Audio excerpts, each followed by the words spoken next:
Hola chicos, buen día. El día de hoy vamos a continuar con nuestros temas del tejido conectivo o conjuntivo y vamos a ver otro tejido especializado que está dentro e inmerso de este, que es el tejido óseo. Antes que nada, la frase de esta clase va a ser: nunca desistas de un sueño, solo trata de ver las señales que te lleven a él. Paulo Coelho. Es una frase bastante frecuente y común que podemos escuchar, pero tiene una gran verdad. Muchas veces desistimos de nuestros sueños y a pesar de que tal vez se vea complicado el camino, hay señales que nos pueden llevar a él. Únicamente tenemos que detenernos, respirar y observar. Y nunca desistir. Siempre luchar. Ok. Dentro de las generalidades de lo que es el tejido óseo, vamos a ver que el tejido conjuntivo se caracteriza por la matriz extracelular, ¿sí? Habíamos visto que los fibroblastos van a secretar una matriz extracelular, pero va a haber una matriz extracelular especializada que va a ser mineralizada, es decir, que va a tener minerales y por lo tanto va a tener una mayor concentración. El mineral principal es el fosfato de calcio en formas de cristales de hidroxiapatita. Esto es importante porque estos cristales que van a ser parte de esta matriz extracelular va a ser parte también del tejido óseo, ¿sale? El tejido óseo también va a ser como un sitio donde se va a depositar y almacenar calcio y fosfato y cristales de hidroxiapatita. Cuando encontramos esto en la matriz extracelular, quiere decir que estamos hablando del tejido óseo, ¿sale? El tejido óseo nos sirve para dar sostén a nuestro cuerpo, para generar protección y para regular la calcemia, es decir, la concentración de calcio. El calcio es un electrolito importante para llevar a cabo procesos metabólicos dentro de nuestro cuerpo. ¿Sale? Aparte, nuestros huesos están formados por calcio, fosfato y cristales de hidroxiapatita. ¿Sale? Muy bien. El hueso, como tal, es el tejido óseo y va a estar conformado por cierto tipo de células. Y aquí vamos a tener a los osteocitos, que va a ser una célula especializada que va a mantener el hueso, los osteoblastos, que van a generar la matriz extracelular mineralizada, por eso se llama osteoblasto, para formar el hueso, la célula osteoprogenitora, la célula madre de donde derivan estas células, el osteoclasto, que nos sirve para el proceso de reabsorción ósea. Más adelante vamos a ver qué es la reabsorción. Continuando con las generalidades, vamos a ver que el tejido óseo contiene principalmente colágeno tipo 1 y proteínas no colágenas de la matriz. Esta matriz extracelular ósea va a tener lagunas que van a estar conectadas por canalículos. Imaginemos unos canales muy pequeñitos que van a conectar con más cantidad de matriz extracelular. Imaginemos un colador que tiene sus ranuras y en esas ranuras tienen los osteoplastos o los osteoblastos. Estos van a estar secretando continuamente matriz ósea. Los osteoplastos u osteoblastos contienen osteocitos, los cuales extienden sus prolongaciones por todos estos canículos, por todos estos canales, para mantener en regulación y en formación ese hueso que está formándose. Los canalículos atraviesan la matriz mineralizada para conectar con lagunas contiguas y permiten el contacto con las prolongaciones de osteocitos vecinos. Es decir, estas células van a tener contacto con otras células para seguir formando una mayor cantidad de matriz ósea y por lo tanto esa conjunción de matriz ósea lo vamos a llamar hueso. ¿Sale? Entonces, el tejido óseo depende de los osteocitos para mantener su viabilidad. Los osteoplastos o los osteoblastos, que son lo mismo, necesitan a los osteocitos para mantener vital esa matriz que están generando. ¿Sale? Entonces los osteocitos mantienen la viabilidad del tejido. ¿Sale? En esta imagen nosotros podemos observar que todo esto que vemos acá son los la matriz ósea o la matriz extracelular que van a secretar los osteoblastos que estamos viendo justamente aquí en la imagen. Estos sitios que parecen canalitos son los canalículos o las lagunas. Y aquí alrededor de ellas va a tener los osteocitos que van a mantener la matriz ósea viable. ¿Sale? Entonces, tenemos las células osteoprogenitoras, que son células germinales, células madre mesenquimatosas, que ya habíamos visto que de las células madre mesenquimatosas dan origen a múltiples células y va a depender de las señalizaciones genéticas que tenga esta célula para poder decidir qué tipo de célula va a ser en un futuro. En este caso, las células madre van a transformarse en osteoblastos y los osteoblastos son aquellos que van a secretar la matriz extracelular del tejido óseo, es decir, aquellos que van a formar el hueso. Una vez que una célula queda rodeada de matriz extracelular, entonces pasa a llamarse osteocito para mantener la vitalidad de esta matriz extracelular. Y justamente como lo vemos acá, el osteoblasto de repente secretó demasiada matriz extracelular y queda envuelta en toda la matriz ósea y entonces pasó a llamarse un osteocito. ¿Sale? Las células de revestimiento óseo permanecen en la superficie ósea cuando ya no existe crecimiento activo y derivan también de los osteoblastos que posteriormente van a causar el cese del depósito óseo de minerales y de la misma matriz ósea que están generando. Y los osteoclastos son las células especializadas en la resorción ósea. ¿Sale? Esto lo vamos a ver más adelante, como les mencioné. Entonces, las células osteoprogenitoras y osteoblastos son precursores del desarrollo de los osteocitos. Y los osteoclastos, cuando tenga el sufijo clasto, quiere decir que son células que van a comer, células fagocíticas que van a llevar a cabo la resorción ósea. ¿Qué quiere decir esto? Entonces, cuando hablamos de resorción, quiere decir que estos osteoclastos van a empezar a comerse el hueso, ¿sale? Pero no cualquier tipo de hueso, sino que hueso dañado o hueso viejo, para poder regenerarlo. Cuando hablamos de resorción, estamos hablando de una regeneración. Entonces, nuestros huesos derivan del tejido óseo.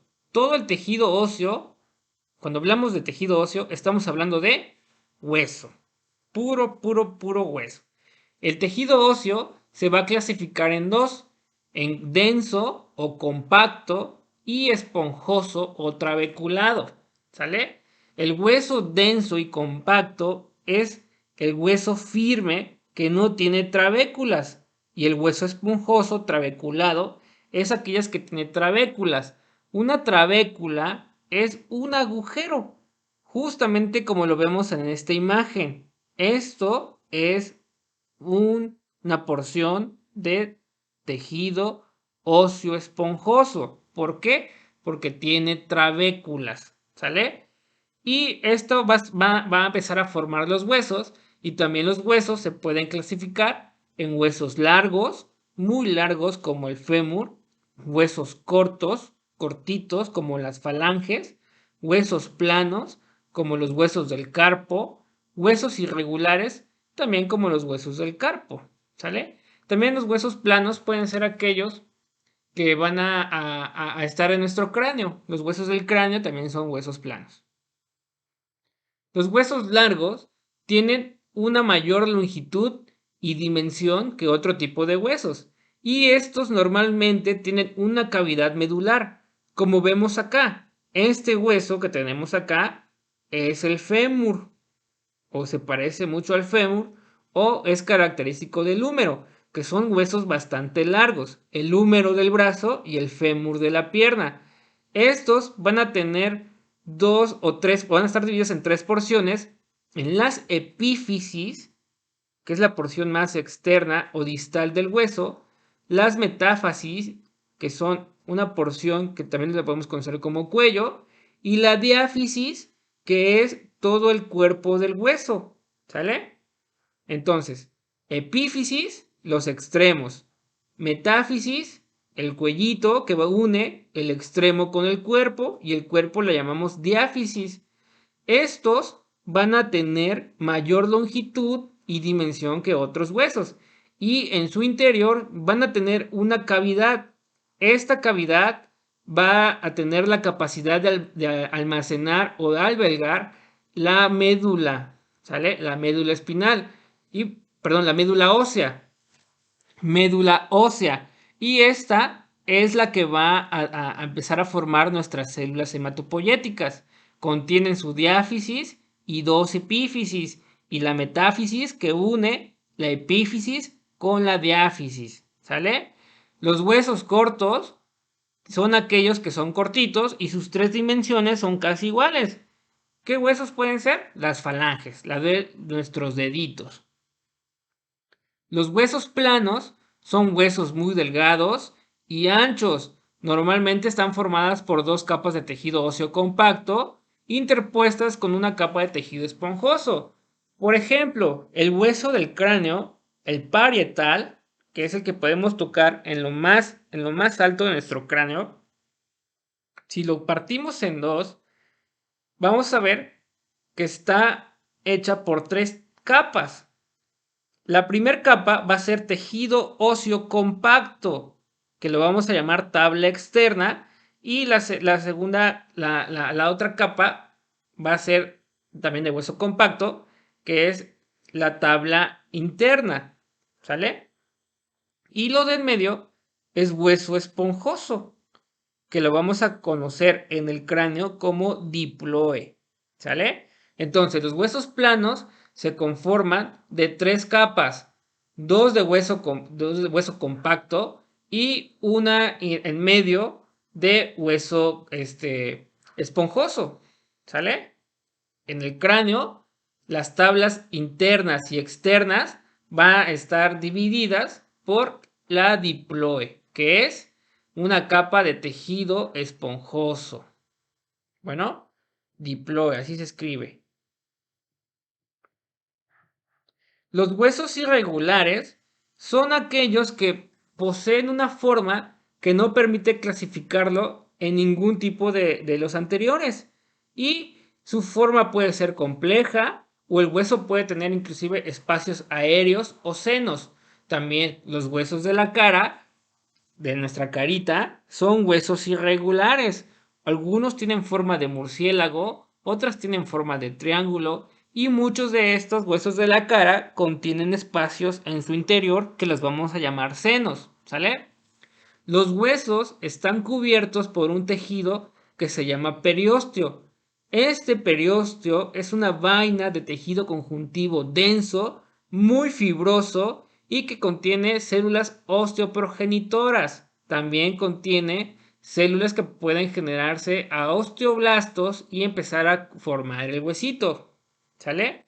El periósteo es la capa que protege todo nuestro hueso. ¿Sale? Ok. Y aquí como les decía, el húmero, que se parece mucho a este, es el hueso del bracito, es un hueso largo. Un hueso corto son los huesos del carpo, de la manita. El esternón es un hueso plano, ¿sale? La vértebra es un hueso irregular. Y la rótula en nuestra rodilla también es un hueso irregular, ¿sale? Entonces, la estructura general de los huesos va a derivarse desde la superficie externa a la cavidad ósea y a la formación del hueso maduro. Y ahorita lo vamos a ver. La superficie externa. Los huesos están cubiertos por una capa que la vamos a llamar periósteo y este va a proteger y va a envolver todo nuestro huesito, excepto en las regiones donde se articulan con otro hueso. Cuando hablamos de articulación, estamos hablando de la unión contigua de hueso con hueso. Ahí no existe periósteo. ¿Por qué? Porque ya está el cartílago. El cartílago no puede convivir con el periósteo. Este es una vaina de tejido conjuntivo fibroso, denso, muy denso y por lo tanto es muy resistente. Contiene células osteoprogenitoras que nos van a generar más hueso, ¿sí? Osteoblastos que van a generar hueso. Y sirve sobre todo cuando tenemos lesiones como fracturas. Entonces el periósteo empieza a tener la función de formación de hueso para sanar ese hueso fracturado. ¿Sale? En los huesos tiene una capa superficial externa y una capa interna o profunda que también contiene células osteoprogenitoras. Los huesos que se articulan con huesos vecinos permiten movimientos. Las articulaciones van a permitir movimientos, ¿sale?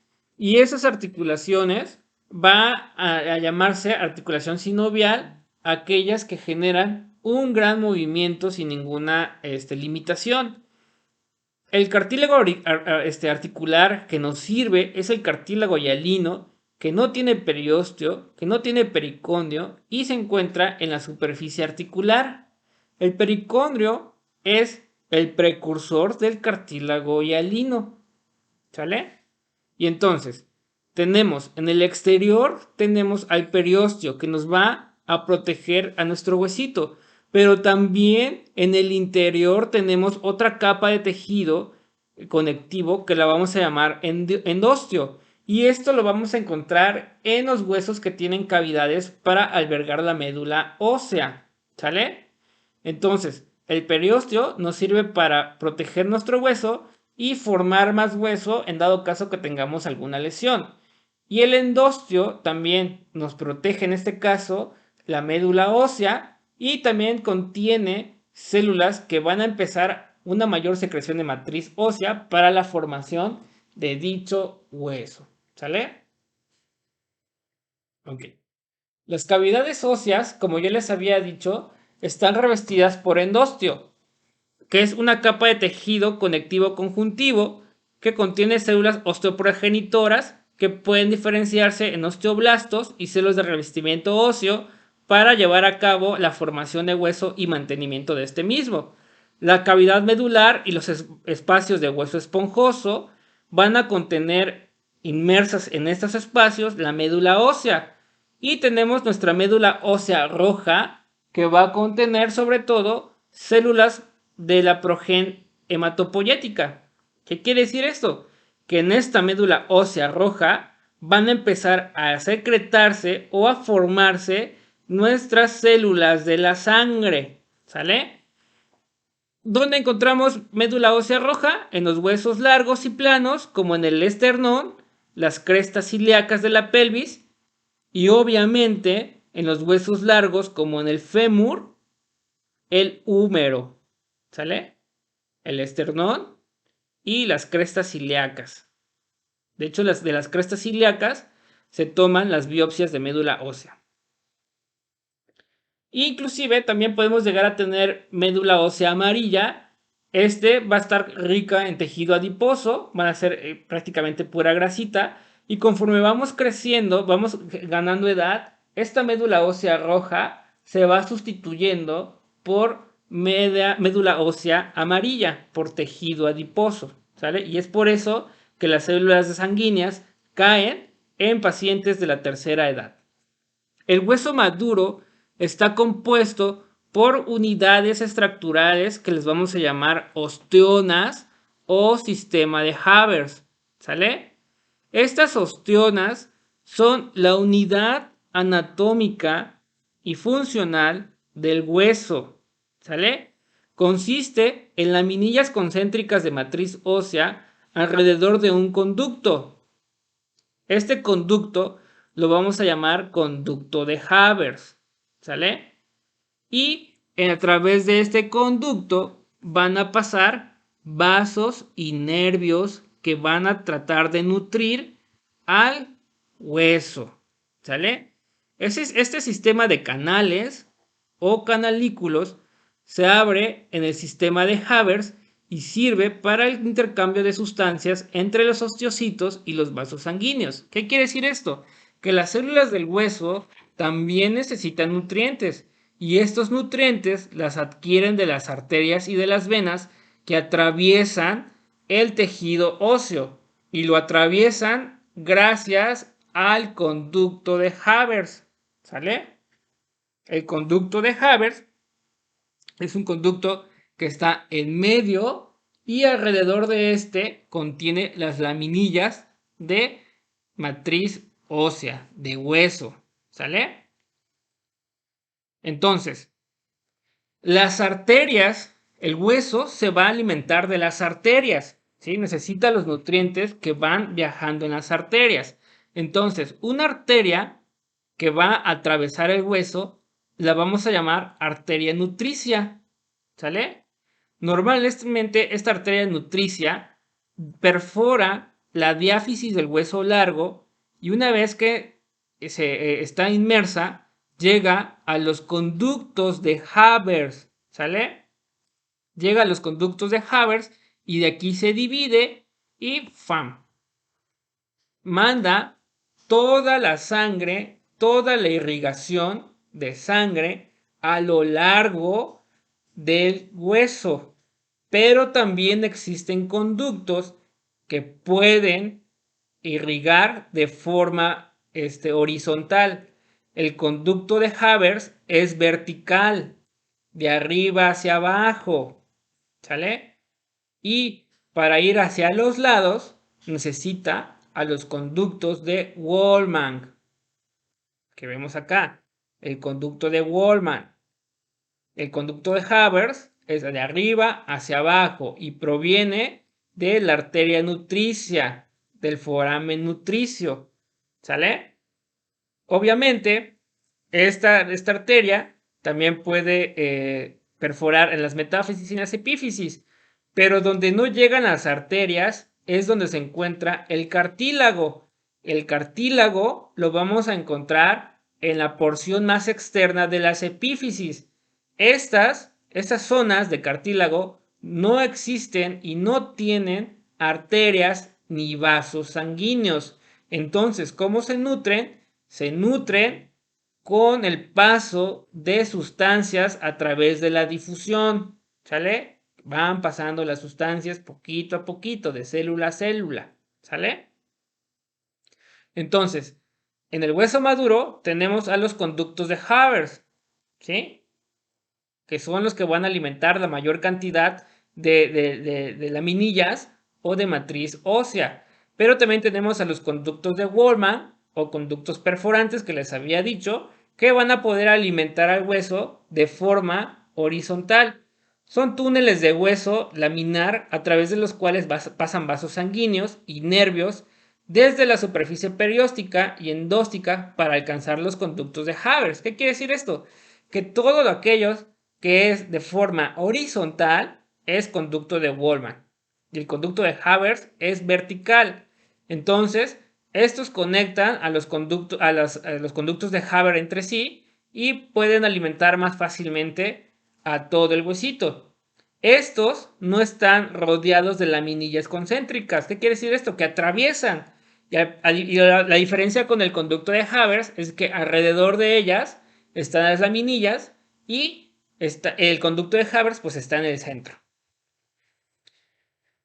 El hueso esponjoso maduro es una estructura semejante al hueso compacto maduro, ¿sí? Es decir, cuando hablamos de hueso compacto, estamos hablando de una capa muy densa, extremadamente densa.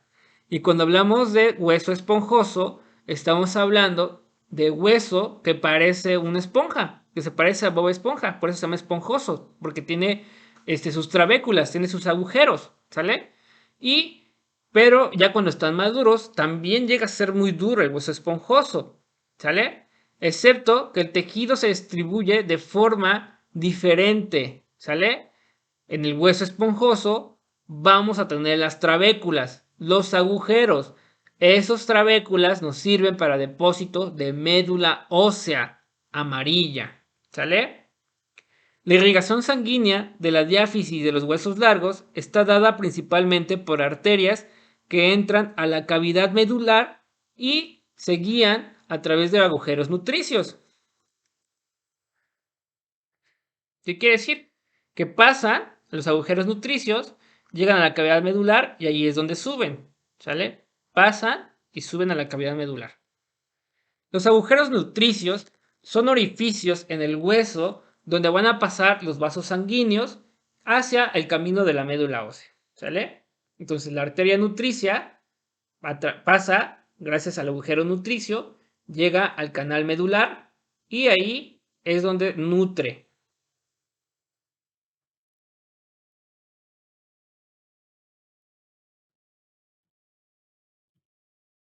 Ok.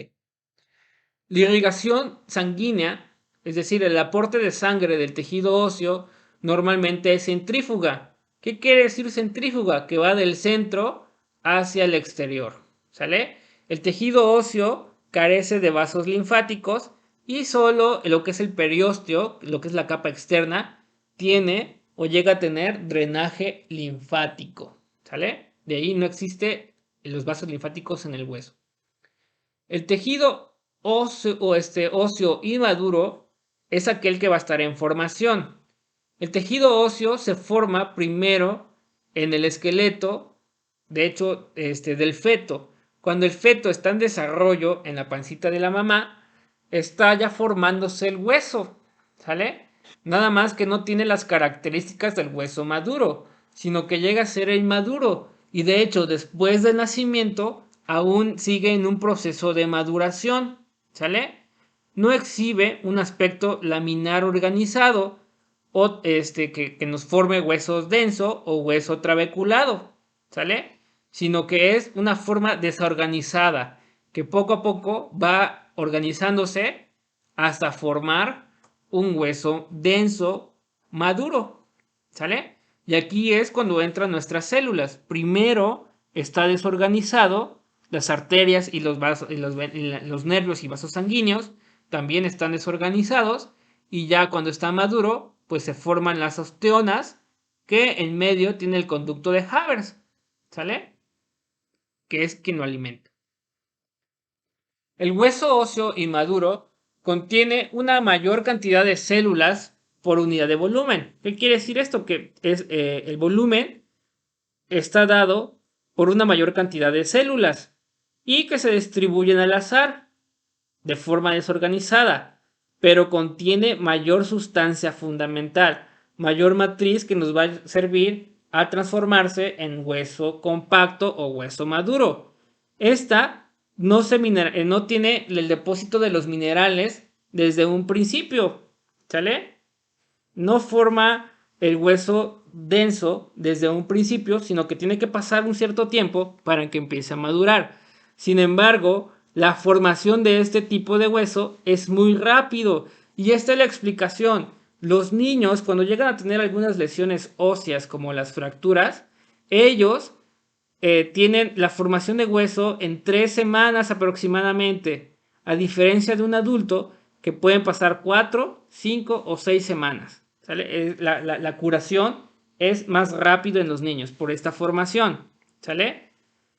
Las células de tejido óseo que van a conformar a este tejido son las células osteoprogenitoras, los osteoblastos, los osteocitos, las células de revestimiento óseo y los osteoclastos, perdón.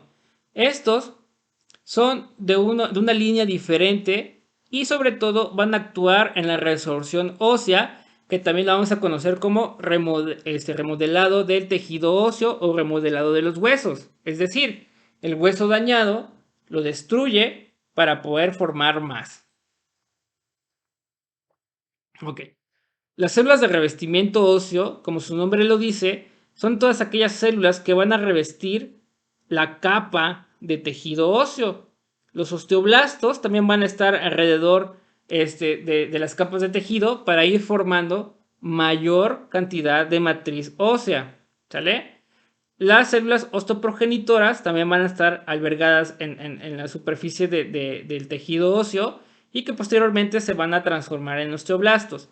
Y los osteoclastos son células que van a estar comiéndose el tejido, pero que nos ayudan también a la producción de más matriz ósea. Es decir, destruyen el hueso malo, el hueso viejito, para llegar a formar más. Las células osteoprogenitoras van a llevar a cabo la osteogénesis, ¿sí? De ellos, aquí va a ser el principio para formar el tejido óseo nuevo. La osteogénesis es la formación de tejido óseo nuevo. Cuando hay algún daño en el hueso, esta célula osteoprogenitora va a detectar ese daño y se va a formar en un osteoblasto en un futuro. Normalmente, esta célula osteoprogenitora va a derivar de la célula madre mesenquimatosa, ¿sí? Desde la lámina trilaminar del mesodermo. Por eso es mesenquimatoso del mesodermo. Es una célula que se encuentra en reposo y que se transforma en osteoblasto para secretar matriz ósea.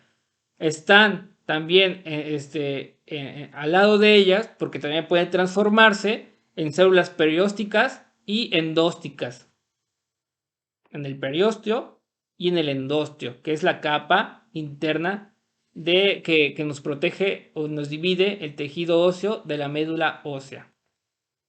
Los osteoblastos son células formadoras que van a secretar matriz ósea y tienen la capacidad para dividirse. Normalmente van a secretar el colágeno tipo 1 y proteínas de matriz ósea que no va a estar mineralizada en un principio y que posteriormente va a empezar el depósito de minerales, ¿sale? Y lleva a cabo la calcificación de la matriz, es decir, al principio esta matriz no va a ser calcificada porque no tiene minerales, pero al momento que empiezan el depósito de calcio ya está mineralizándose y entonces lleva una calcificación. Los osteocitos, una vez que el osteoblasto queda totalmente rodeado por matriz osteoide o matriz ósea, va a cambiar su nombre por osteocito, que ya es una célula ósea madura. Este va a ser el precursor del osteoblasto y va a ser el responsable de mantener viable y de forma vital la función del tejido óseo, que en este caso va a ser mantener su dureza. Puede sintetizar, puede llegar también a favorecer la formación de matriz ósea o también favorecer la degradación de esta misma.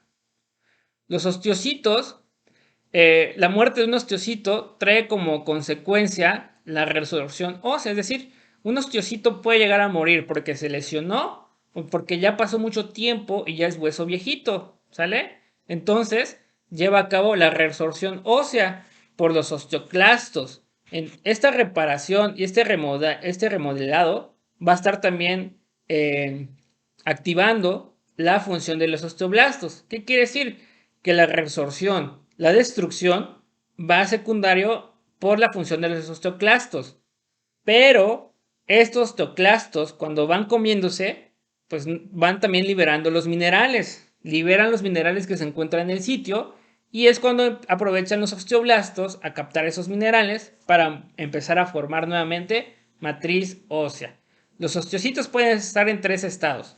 De forma latente, que no tienen ningún tipo de función, que únicamente mantienen de forma vital, están ahí para detener la matriz ósea, y los osteocitos formativos, que eso sí tienen mayor actividad para mantener la matriz ósea en su lugar y de forma funcional, y cuando ya pasa mucho tiempo es el que avisa que ya va a morir y avisa al osteoclasto para que llegue a destruirlo, resortivo, ¿sale? Las células de revestimiento óseo derivan de los osteoblastos y tapizan el tejido óseo que no está remodelado. Son células periósticas o endósticas, ¿sale? Es decir, que nos protegen al tejido óseo. Intervienen en el mantenimiento y la nutrición de los osteocitos y también, por ende, a la nutrición de la matriz ósea que está alrededor de ellas. Y estos van a regular el movimiento de los minerales, del calcio y el fosfato, para generar los cristales que van a generar el hueso compacto, ¿sale? Y el osteoclasto es aquel que lleva la resorción ósea. Cuando ustedes escuchen el sufijo clasto, siempre piensen en alguien que come. Clasto de comer, ¿sale? Este osteoclasto, perdón, cuando encuentra tejido óseo dañado o ya muy grande o que tiene alguna alteración, lo va a destruir, se lo va a comer. El momento que lo come, hay liberación de los cristales y de los minerales, y estos mismos se utilizan por los osteoblastos para generar mayor matriz ósea. Y son las funciones de las células. Entonces, cuando existe la reabsorción, entonces hay formación, ¿sale? Esta formación de hueso la vamos a conocer como osificación. Esta osificación la podemos dividir en dos. Osificación quiere decir que ya hay un crecimiento, ¿sale? Este crecimiento de la matriz extracelular o del hueso se puede llevar a cabo por dos procesos importantes: la osificación endocondral y la osificación intramembranosa. La endocondral, cuando hablamos de endocondral, quiere decir que el cartílago sirve como precursor al hueso, ¿sí? Y si se acuerdan, el cartílago lo encontramos en las superficies distales de los huesos. ¿Qué quiere decir esto? En las diáfisis, ¿sale? Es puro cartílago y no contiene vasos sanguíneos. Este cartílago, cuando estamos pequeñitos, este cartílago va a empezar a tener mineralización y va a sustituirse el cartílago por tejido óseo. Entonces, esta sustitución va a generar que el hueso crezca en longitud y diámetro. Entonces, cuando hablamos de osificación, estamos hablando de crecimiento. Y la osificación endocondral es aquella que sustituye el cartílago por tejido óseo, por hueso, ¿sale? Por hueso. Y la osificación intramembranosa es cuando el hueso se forma por un método más simple, es decir, que el mismo osteoblasto genera mayor cantidad de huesito, sin necesidad de un cartílago, ¿sale? Entonces, me imagino que han escuchado del cartílago de crecimiento. El cartílago de crecimiento es aquel que aparece cuando somos niños y que se va sustituyendo poco a poco para que nosotros podamos crecer en altura, en estatura, ¿sale? Ese cartílago de crecimiento, cuando se osifica completamente, quiere decir que hasta ahí dejamos de crecer. Hasta ahí acabó nuestra altura, ¿sale? Como les decía, la osificación endocondral, justamente tenemos nuestra línea de crecimiento. En el cartílago tenemos nuestros condrocitos, que son las células del cartílago, y las fibras de colágeno. Esta zona va a empezar a hacerse calcificada y a generar hueso, ¿sale? Y cuando esta línea termine, el hueso acabó de crecer. Y aquí tenemos el ejemplo. Cuando nacemos, principalmente nuestros huesitos son puro cartílago. Y es por eso que los bebés tienen la capacidad de doblarse, de ser muy flexibles. ¿Por qué? Porque no son compactos, sino que son cartilaginosos. Y el cartílago, como tiene muchas fibras de colágeno, entonces es flexible. Y poco a poco empieza a sustituirse ese cartílago por hueso compacto. ¿Sí? Hueso compacto. Llega la nutrición. Recuerden que el cartílago no tiene vasos sanguíneos. ¿Sale? Llega la nutrición de las arterias y empieza el crecimiento mayor. El crecimiento mayor. ¿Sale? Y empieza la sustitución del cartílago por hueso. Como justamente vemos acá, ya hasta que crecimos totalmente. El cartílago tiene una línea de crecimiento y cuando se borra, cuando se osifica, quiere decir que es el tiempo de dejar de crecer. En las mujeres es aproximadamente a los 18 a los 20 años y en los hombres de los 20 a los 22. Y también tenemos el otro tipo de osificación, la osificación intramembranosa, que esta se forma prácticamente de los osteoblastos.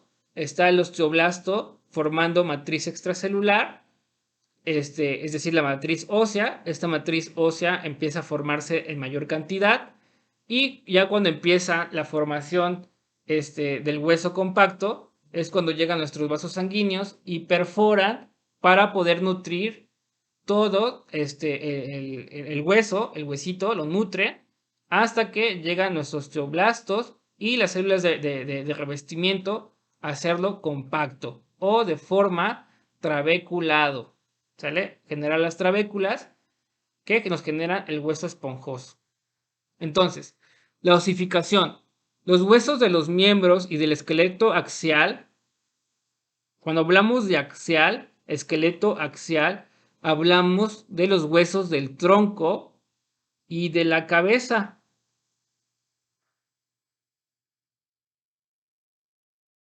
Del tronco y la cabeza. ¿Qué partes conlleva el tronco y la cabeza? Obviamente el cráneo, la cara, la columna vertebral, la caja torácica, los órganos de los huesos de la pelvis, ¿sale? El tronco, ¿sale? Se desarrollan por osificación endocondral. La osificación es endocondral, donde se sustituye el cartílago por hueso. Los huesos planos del cráneo, la cara, la mandíbula y la clavícula se forman por osificación intramembranosa. Los únicos de estos que no se forman por endocondral son los huesos planos del cráneo y de la cara, la mandíbula y la clavícula. Y los huesos de los miembros, es decir, los brazos y las piernas. Entonces, cuando hablamos de esqueleto axial, hablamos del tronco. Y cuando hablamos de esqueleto apendicular, hablamos de los brazos y las piernas. ¿Sale? Apendicular. Déjenme escribirlo nada más.